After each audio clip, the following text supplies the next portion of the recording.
जय श्री सीताराम मित्रों, श्रद्धालु भक्तजनों,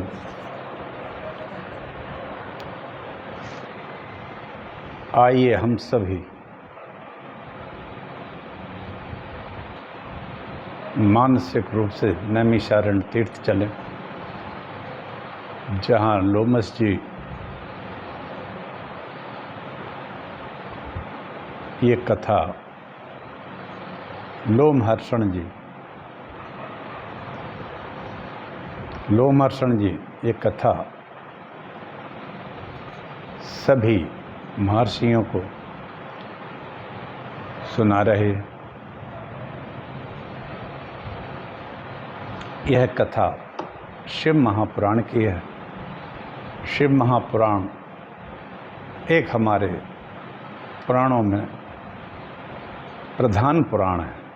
वैसे तो पुराण एक ही है, लेकिन व्यास जी ने एक ही पुराण के 18 विभाग कर दिए। इस तरह 18 पुराण अलग अलग हो गए। पहला ब्रह्म पुराण से शुरू होते हैं और ब्रह्मांड पुराण का 18वां पुराण। ब्रह्म से शुरुआत होती है पुराणों की,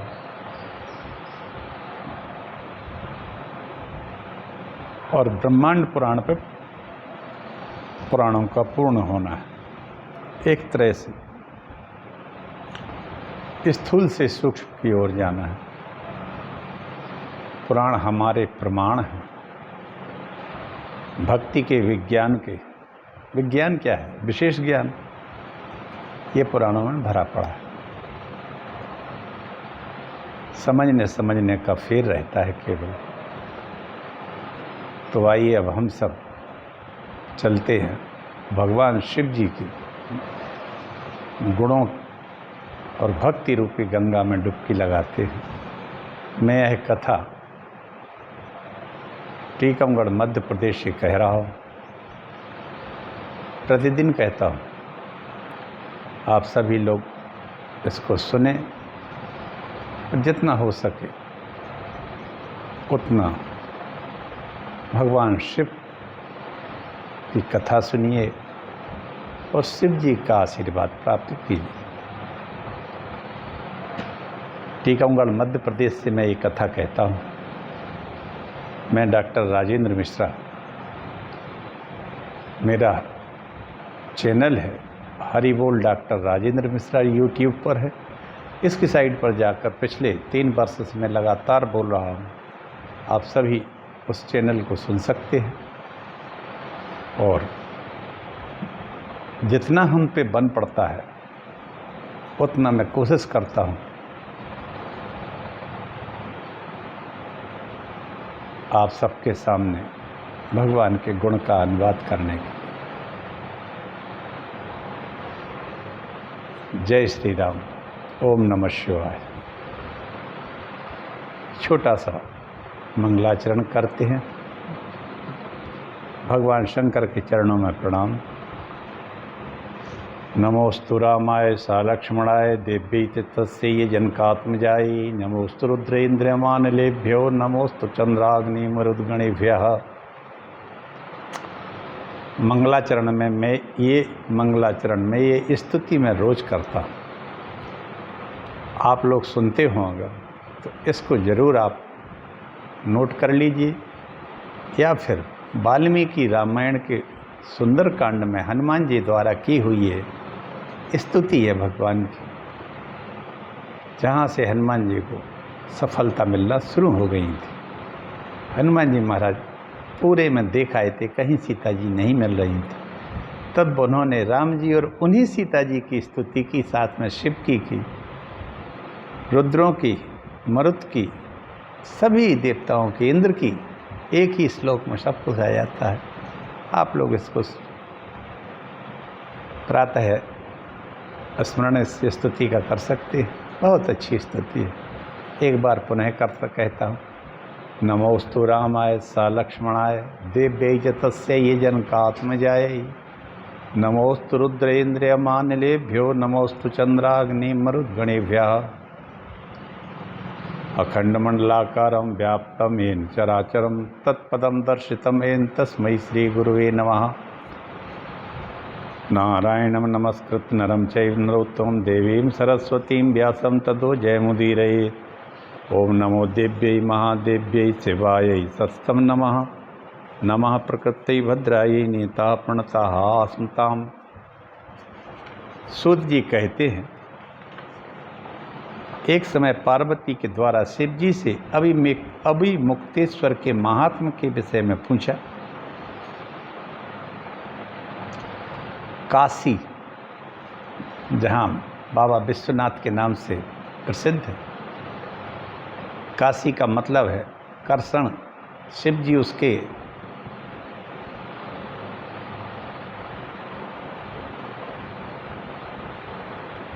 जीव के कर्मों का कर्षण कर लेते हैं, इसलिए इसका काशी नाम रखा गया है। ऐसा शिव पुराण में कहा गया है। उस ज्योतिर्लिंग की महिमा कहता हूँ। एक समय पार्वती के द्वारा शिव जी से अभिमुक्तेश्वर के महात्म के विषय में पूछने पर शिव जी ने कहा, हे भद्रे, वाराणसी नामक, बनारस, जहाँ से हमारे प्रधानमंत्री जी खड़े होते,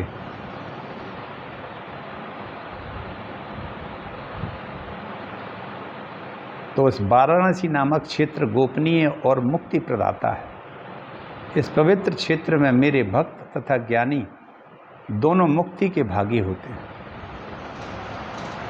यहाँ ज्ञानी और भक्त अगर कोई शिव जी के हैं तो वो सब मुक्त, जीवन मुक्त हो जाते हैं।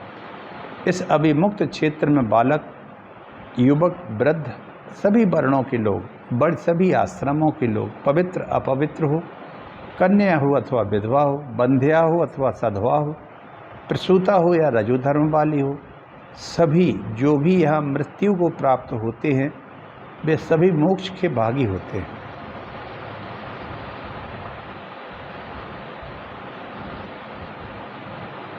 उन्होंने शिव जी बोले पार्वती से, हे भद्रे, इस क्षेत्र में ना ज्ञान की, ना भक्ति की, ना कर्म की, ना दान की, ना संस्कार की, ना नाम की, ना ध्यान की, ना श्रेष्ठ जाति की, ना श्रेष्ठ वर्ण की अपेक्षा है। यहाँ पर तो चाहे भूखा प्यासा, खेलता सोता भी यदि मृत्यु को प्राप्त होता है तो उसे मोक्ष प्राप्त हो जाता है। भगवान शिव ने अभिमुक्त नामक लिंग को स्वयं स्थापित किया और कहा, यह मेरे अंश का स्वरूप है, तुम्हें मेरे इस क्षेत्र का कभी भी त्याग नहीं करना चाहिए।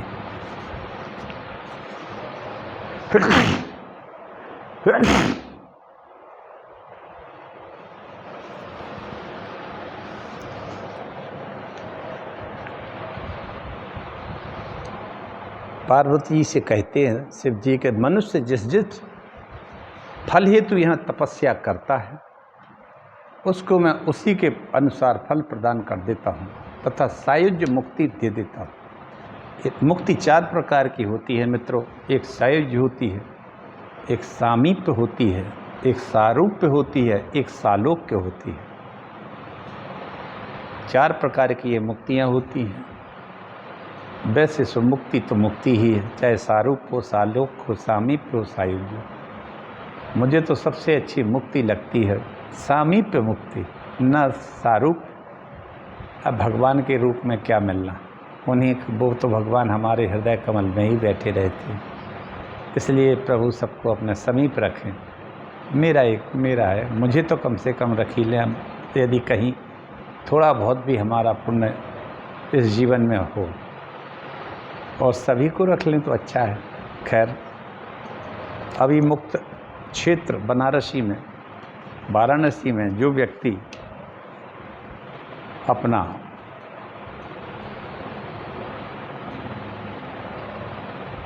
जीवन का पूरा समय करता है, पूरा मृत्यु को प्राप्त होता है, तो उसको सायुज्य मुक्ति दे देते हैं। ब्रह्मा विष्णु सूर्य आदि देवता भी मेरी उपासना करते हैं। यहाँ शरीर छोड़ने वालों को कर्म का बंधन नहीं होता है। योगी हजारों वर्ष तप करके मोक्ष प्राप्त करने हेतु, परंतु इस क्षेत्र में प्राण त्यागने पर परम मोक्ष प्राप्त कर लेते। जो योगी हजारों वर्ष तप करते हैं और जिस मोक्ष की कामना करते हैं और उसे प्राप्त करते हैं, वो काशी में रहने वाले व्यक्ति को मिल जाता है। कर्मकांड भी 3 प्रकार के होते हैं। एक कर्म होता है संचित, एक होता है क्रियमाण और एक होता है प्रारब्ध। पहला है संचित, जो पूर्व जन्म में हमने कर्म किए हैं, ये कर्म संचित कर्म कहलाते हैं। दूसरा वर्तमान में किए गए हैं, जो वर्तमान में हम करते हैं, वो क्रियमाण है, जिसको हम वर्तमान भी कहते हैं। तीसरा जो शरीर से फल स्वरूप भोगे जाते हैं, वे प्रारब्ध कर्म किए। प्रारब्ध कर्मों का जब नाश हो जाता है, भोग लेता है, हमारे जो संचित कर्म है वो प्रारब्ध बन के जब हम इस जन्म में भोगते हैं, तो हमारे कर्मों का जब वैसे ही नाश होने लगता है, पुण्य कर्म क्षीण होने लगते हैं। संचित और क्रियमाण कर्मों का क्षय पूजा आदि से हो जाता है। काशी के अलावा संपूर्ण कर्मों का कहीं भी नाश नहीं होता है मित्रों। सभी तीर्थ सुलभ हैं, परंतु काशी दुर्लभ है। काशी में मृत्यु होने पर सभी कर्मों का नाश भी निश्चित है, और काशी में शरीर त्यागने वाले का फिर पुनर्जन्म नहीं होता है। शिव जी की काशी नगरी में जो प्राणी देह त्यागता है, उसका फिर जन्म नहीं होता, वह जीव मुक्त हो जाता है। आहा, अब तो काशी में जो भगवान विश्वनाथ जी हैं, वहाँ बड़ा विस्तार हो गया है मंदिर का। नहीं तो 2, 4, 5 फुट की गलियों में से गुजर के जाना पड़ता था, और अत्यंत संकीर्ण गलियों के जाते जाते विश्वनाथ महाराज के मंदिर में पहुँच के दर्शन हो पाते थे। चूँकि अब इस समय धर्मात्मा है, सरकार भी है, सरकार में रहने वाले भी, तो वहाँ या ये कह दें कि भगवान की ही कृपा है, व्यक्ति की क्या कृपा होती है। जो होता है वो परमात्मा की, अच्छे कर्म काम जो होते हैं वो परमात्मा की कृपा से ही होते हैं। और वो अच्छा काम ये हुआ कि मंदिर का प्रांगण बहुत बड़ा हो गया है, और गंगा जी से सीधे स्नान करके आप भगवान के दर्शन करने को जा सकते हैं। सूत जी कहते हैं, आइए अब हम इसके आगे त्र्यंबकेश्वर ज्योतिर्लिंग के बारे में कहते हैं। बहुत पहले की बात है मित्रों, एक गौतम नाम के ऋषि हो गए। उनकी धर्मपत्नी का नाम माता अहिल्या था। अहिल्या को ब्रह्मा जी ने एक उत्पन्न किया था, और उन्होंने कहा था कि ये कौन इसको पालेगा, रखेगा। तो सभी ऋषि महर्षियों ने देखा, सब ने कहा हम रख लेंगे, हम रख लेंगे, लेकिन गौतम जी ने कुछ नहीं कहा। तो ब्रह्मा जी ने कहा गौतम से कि तुम रखो इसे। गौतम जी ने अहिल्या को रख लिया। समय आने पर उनके साथ गौतम जी ने विवाह भी किया। ब्रह्मा जी की इच्छा थी, क्योंकि सभी उनसे विवाह करना चाहते थे, लेकिन गौतम जी ने उनको इतना पाला पोसा और सब कुछ किया, इसके बावजूद उन्होंने इच्छा व्यक्त नहीं की कि हमारे साथ शादी कर दो। तब उनने जब इच्छा व्यक्त नहीं की तो ब्रह्मा जी ने कहा तुम्हारे ही साथ इनकी शादी किए देता हूँ। इस तरह माता अहिल्या गौतम जी की पत्नी हूँ, ऐसा शास्त्रों में वर्णित है। गौतम ऋषि ने दक्षिण में ब्रह्म नामक पर्वत पर 10,000 वर्ष तक कठोर तप किया। एक समय वहाँ 100 वर्ष तक वर्षा नहीं हुई। वर्षा से न होने से पृथ्वी पर जल नहीं था। सभी जीव जंतु जल की खोज में उस स्थान से चले गए थे। वहाँ रहने वाले जितने भी ऋषि थे, मनुष्य थे, पानी के अभाव में पलायन कर गए, वहाँ से चले गए। गौतम ऋषि की तपस्या से प्रसन्न होकर वरुण देव प्रकट हो जाते। वरुण देव प्रकट हुए, उन्होंने गौतम जी से कहा मैं तुम्हारी तपस्या से बड़ा प्रसन्न हूँ, वरदान मांगने को कहा। तब उन्होंने कहा आप इस क्षेत्र में वर्षा कर दें, क्योंकि यहाँ वर्षा न होने से अकाल पड़ गया है, भीषण अकाल है। सभी पशु पक्षी, मृग और सभी वनस्पतियाँ सूख रही हैं हमारा। तो वर्षा कर दें, यही हमारा इस समय वरदान अभीष्ट है। वरुण जी कहने लगे, ईश्वर के आदेश के बिना मैं वर्षा तो नहीं कर सकता, तुम दूसरा वरदान मांग लो। तो गौतम बोले, आप जल के राशि के तो स्वामी हो, तो मुझे जल दो। तो उन्होंने कहा कि एक काम करो गौतम, तुम एक गड्ढा खोद लो, वहाँ पानी निकल आएगा और अक्षय जल होगा।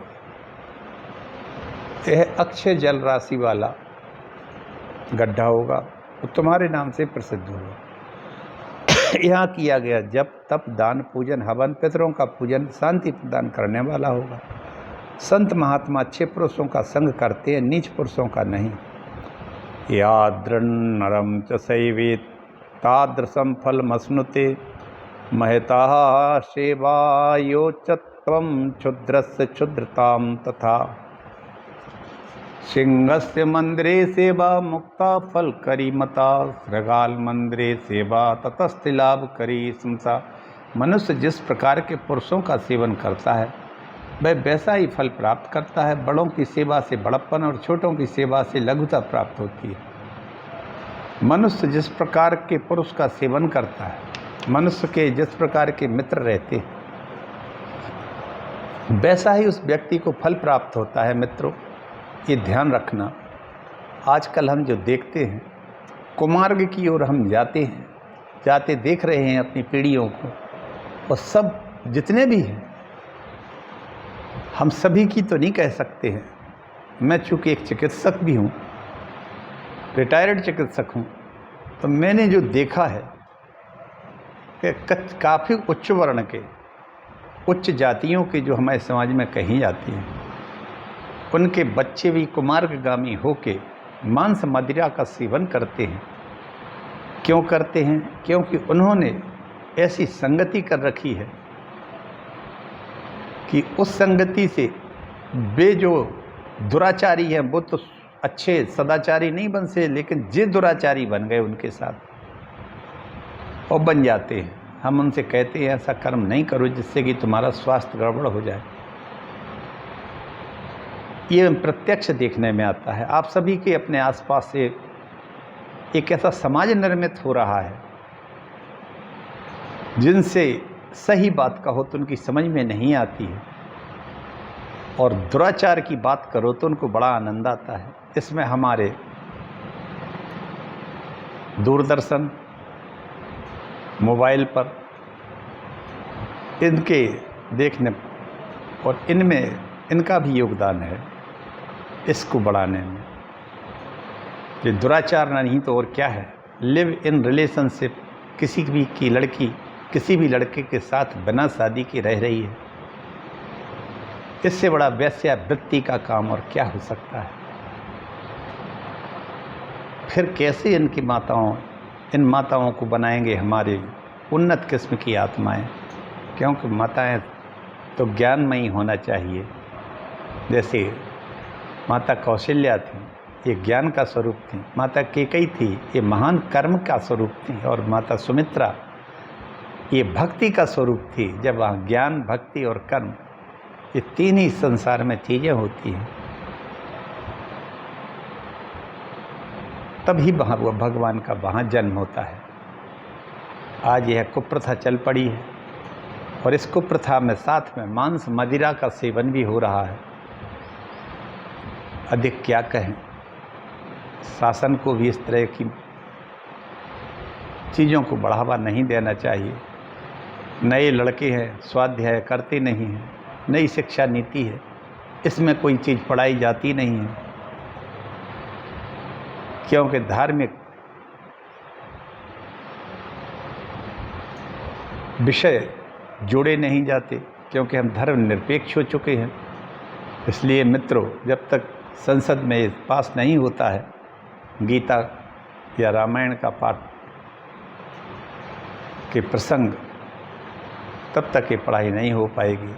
इसलिए आप ऐसी सरकार चुनें जो गीता या रामायण को हमारे पाठ्यक्रम में जोड़े, संस्कृत को प्रधान भाषा बनाए।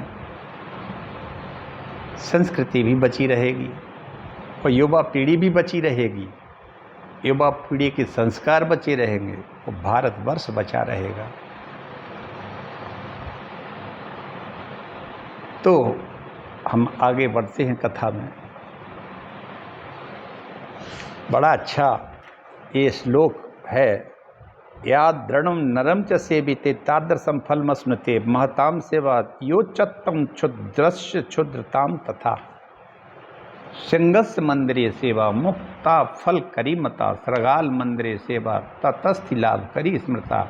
मनुष्य जिस प्रकार के पुरुष का सेवन करता है वैसा ही फल प्राप्त करता है। जो जस करें सो तस फल चाखा, गोसाई जी ने कहा है, जो जैसा करेगा वैसा ही तो फल मिलेगा। आज मेरे दोस्तों, दयालु भक्तजनों, भ्रष्टाचार एक सर्वव्यापी महामारी का रूप ले चुका है। बड़े से बड़े अधिकारी, बड़े से बड़े पदाधिकारी, नेतागण, जिनके पास कुछ नहीं होता है और इनके पास पूरे देश की संपत्ति इकट्ठी हो गई है। संपत्ति कोई सर पे बांध के ले नहीं जाता है, सब यही छोड़ जाते हैं। लेकिन हमारी माया तृष्णा नहीं मरती है और हम अपने बच्चों को बहुत ही भ्रष्ट आचरण से कमाई हुई संपत्ति से पालते हैं। इससे भस्मासुर राक्षस या दैत्य पैदा होते हैं, कोई भी राम लक्ष्मण भरत शत्रुघ्न पैदा नहीं होगा। ये ध्यान रखिए, क्योंकि आज एक लड़का है तो वो भी दुराचारी हो रहा है, और 4 लड़के हैं तो दुराचारी हो रहे हैं, और 2 भाई हैं तो भी दुराचारी हैं। आपस में वाली सुग्रीव की तरह हो जाते हैं, एक दूसरे को मारने को तैयार हो जाते हैं। क्यों हो जाते हैं? इसलिए कि उनमें ना ज्ञान है न संस्कार है। तो सिंह की गुफा के पास रहना गज मुक्ता की प्राप्ति कराने वाला कहा गया है। सिंह की गुफा के पास रहना गज मुक्ता की प्राप्ति कराने वाला कहा गया है, और सियार की मांद के पास रहना अस्थि लाभ कराने वाला कहा गया है। जो जैसी संगति करता है वैसा ही फल पाता है। दुर्जन के संग से कष्ट मिले और सत्संग से मुक्ति पाता है। आहा, उत्तमानाम स्वभाव वयम पर दुखा सहिष्णुता स्वयं दुख च संप्राप्तम मन्यते अन्यस्य वार्यते। उत्तम पुरुषों का स्वभाव है कि दूसरों के दुख को सह नहीं सकते और अपने आप दुख पाकर भी दूसरों के दुख को दूर करते हैं। संसार में दयालु, दानी, निरभिमानी, परोपकारी, जितेंद्रियों के पुण्यों से ही स्थिर है। वरुण की कृपा से गौतम ऋषि के उस गड्ढे में अगाध जल आ गया। नित्य नैमित्तिक शौच, स्नान आदि कर्म करने लगे। जल की उपलब्धता से वहाँ पुष्प, पेड़ पौधे, अन्न सब प्राप्त होने लगे। इस समाचार को सुनकर जो ऋषि भाग गए थे वे सब वापस आ गए, और जो जीव जंतु भी चले गए थे वे भी आना शुरू हो गए। उस गर्त के माध्यम से वहीं धान्यों की खेती भी होने लगी। एक दिन महर्षि गौतम ने अपने शिष्यों को गर्त से जल लेने भेजा। शिष्य जल लेने गए, लेकिन वहाँ पहले से ही स्थित दूसरे ऋषियों की पत्नियों ने उनसे कहा, पहले हम जल भरेंगे तब तुम इस गर्त में जल ले जाना। उन शिष्यों ने गौतम ऋषि से सारा वृत्तांत कह दिया। तब गौतम की पत्नी उनके साथ गर्त के पास चली गईं, उस गड्ढे में। लेकिन उन दुष्ट ऋषि पत्नियां जो थीं, स्त्रियां जो वहाँ थीं, उन्होंने पुनः कहा और कटु शब्दों का प्रयोग अहिल्या से कर दिया, और जल लेकर अपनी अपनी कुटियों में जाकर ऋषियों के साथ उल्टा समाचार कह दिया। मधुर वचन है औषधि और कटु वचन है तीर, और श्रवण द्वार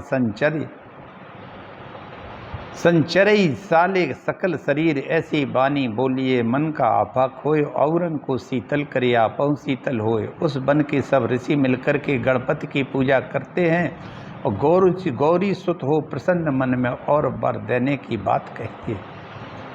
जंगल के सभी ऋषि कहने लगे कि हे गणेश जी,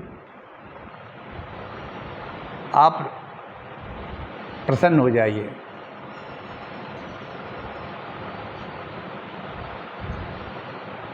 उन महिलाओं ने अपने अपने पतियों से कहा, उन्होंने गणेश जी को प्रसन्न किया। गणेश जी कहने लगे कि तुम लोगों को धिक्कार है, तुम गौतम को इस स्थान से बाहर क्यों कर रहे हो? वे बोले कि इस स्थान से गौतम ऋषि को हटा दो, क्योंकि गौतम ने जिस गर्त में जल का प्रादुर्भाव किया अपनी पत्नी द्वारा कराया, उसी ऋषि गौतम को तुम का अहित चाहते हो। ऐसा विचार करके आपका सर्वनाश कर देगा, क्योंकि शुद्ध आत्मा का शाप भगवान को भी झेलना पड़ता है। पूर्व काल में समुद्र के किनारे शिव शंकर जी का मंदिर था। एक त्यागी पुजारी वहाँ राजा की तरफ से पूजा करता था। एक दिन सेवा पूजा कर पुजारी मंदिर में शिव जी के ध्यान में बैठे थे। उसी समय वहाँ एक सेठ अपनी मनोती पूरी करने के बाद अपनी भावना के अनुसार एक सोने की आम को शिव जी पर चढ़ाने पूजा सामग्री के साथ थाली में रख कर लाया। पुजारी से कहा, मैं समुद्र से जल लेने जाता हूँ, मेरी पूजा की थाली में सोने का आम भी है, रुमाल से ढका है। सेठ जी समुद्र पर जल लेने चले गए। उसी समय एक चोर जो प्रतिदिन चोरी करने आता था शिव मंदिर में आके कहता है, प्रभु मैं चोरी करते समय पकड़ा ना जाऊं, वरना मेरे बच्चे भूख मर जाएंगे। देवी योग से उसी समय हवा चली, थाली में रखे आम के ऊपर का रूमाल हट गया। चोर की नज़र सोने के आम पर पड़ी। चोर खुश हुआ, बोला, ये शंकर आप बड़े दयालु हैं, आज तो आपने मुझे कहीं भी जाने नहीं दिया और कई महीनों के भोजन का भी प्रबंध कर दिया मंदिर में ही। चोर उस आम को लेकर प्रसन्न मन से धीरे से अपने घर को चला गया। सेठ जी समुद्र से जल लेकर आए तो उनको आम के बिना थाली देखी। वह वैश्य बहुत अकुलाया है। देखा मंदिर में उधर उधर पर आम कहीं नहीं पाया है। मंदिर के पुजारी से बोला, कहाँ पर वह आम छुपाया है? साधक बोला, मुझे पता नहीं, मैंने नहीं छुपाया है। झगड़ा बढ़ गया, दरबार में पहुंचा। सेठ ने कहा, राजन मैं अपनी मनौती पूरी करने सोने का आम शिव जी पर चढ़ाने आया था, मैं समुद्र से जल लेने आया। इतने में इस पुजारी से कहकर की थाली में मंदिर में रख गया। वापस आने पर हमें आम सोने का आम नहीं मिला। उस समय मंदिर में कोई भी नहीं था। इस पुजारी ने आम रख लिया है और त्यागी बनता फिरता है। पता नहीं चला कि इसी प्रकार भक्तों के सामान की कब से चोरी कर रहा है। राजा सुनता रहा। राजा ने पुजारी से पूछा, आप तुमने चुराया है, ले लिया क्या? पुजारी बोला, नहीं। हे राजन, मैं शिव जी के ध्यान में बैठा था, मैंने ना आम को देखा, ना छुपाया, ना किसी को ले जाते हुए देखा। गवाह के अभाव में पुजारी को 100 कोड़ों की सज़ा मिली। ओहो, अब पुजारी पर जब 100 कोड़ों में से 50 कोड़े उसकी पीठ पर पड़ गई तब रक्त बहने लगा। पुजारी बोला, हे राजन सुनो, तुमने जो न्याय किया है वह आपने गवाह के अभाव में किया है। आपको कोई दोष नहीं है। आपने दोषी को तो सज़ा सुनाई है, परंतु जिस शंकर भगवान को मैं निर्लोभ भाव से मन से पूजा करता हूँ, उन सर्वव्यापी शंकर जी को तो पता है कि मैंने आम मैंने लेने की बात, तो क्या हमने उस आम को देखा भी नहीं है, सोने के आम को? फिर भी मुझ निर्दोष को सज़ा क्यों दिला रहे हो? कोड़ों की मार से घायल हुए शंकर जी, तुम आ जाओ। है साप मेरा, गर नहीं आओ तो खुद समुद्र में बह जाओ। भक्त के साप को सत्य किया, भक्त को सत्य ठहराया है। मंदिर समेत निज विग्रह को सागर के मध्य डुबाया है। वाह! पुजारी कहने लगा, राजन मैंने आम ना तो लिया है, ना मैं चोर हूँ, और अपने सेवकों से दिखवा लो, आपका मंदिर वहाँ नहीं है। राजा ने सेवकों से दिखवाया। सेवकों ने देखा, महाराज वहाँ तो पानी ही पानी है, मंदिर का तो नामो निशान नहीं है। राजा ने सिंहासन से उतरकर पुजारी के पैर छूकर अपने अपराध की क्षमा मांगी और स्नान करके वस्त्र आभूषणों से सम्मानित करके अपने दरबार में उच्च पद पर नियुक्त किया। शंका यहाँ एक बात आती है कि शिव जी ने पुजारी को दंड क्यों दिलवाया? भगवान शिव ने सोचा, चोर तो भी मेरा भक्त है और पुजारी सेवक है, यदि भगवान चोर को पकड़वाते तो उसको फांसी हो जाती, उसका परिवार भी अनाथ हो जाता। पुजारी की बात को सत्य करने के लिए भगवान ने अपना ही अस्तित्व मिटा दिया। उधर गणेश जी ऋषियों से कहने लगे, आपको निरपराध को सताने का फल अवश्य भोगना पड़ेगा। गणेश जी कहते हैं, असाधु साधुताम चैव साधुश्च साधुताम तथा कदाचित कदाचिदपि नापनोति ब्रह्मोक्त मिति निश्चितम। गणेश जी कहने लगे दुर्जन पुरुष सज्जनता को और सज्जन पुरुष दुष्टता को कदापि प्राप्त नहीं होते। दुर्जन पुरुष जो दुष्ट है,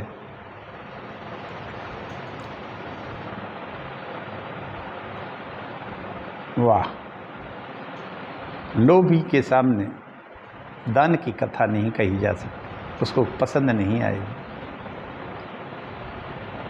कामी के सामने ब्रह्मचर्य की बात कहना व्यर्थ है, दुष्ट के सामने हाथ जोड़ना व्यर्थ है। और बंजर भूमि में को बोने से बीज और बर्बाद हो जाता है, धान समाप्त हो जाता है, कुछ नहीं होता है।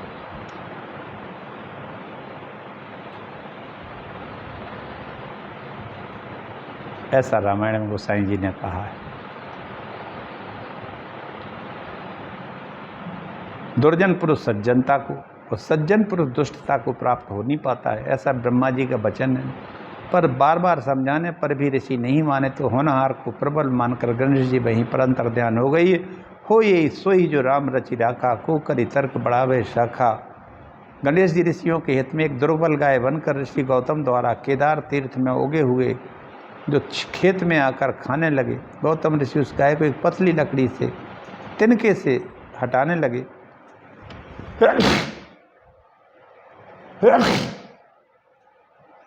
उस तिनके के छूते ही गाय वहीं गिर जाती है, क्योंकि वो माया की गाय थी, वास्तविक वो गाय थी नहीं। इन्होंने माया से उस गाय को पैदा किया था। इन ब्राह्मणों ने गणेश जी की इसमें मान लिया था इनकी बात को।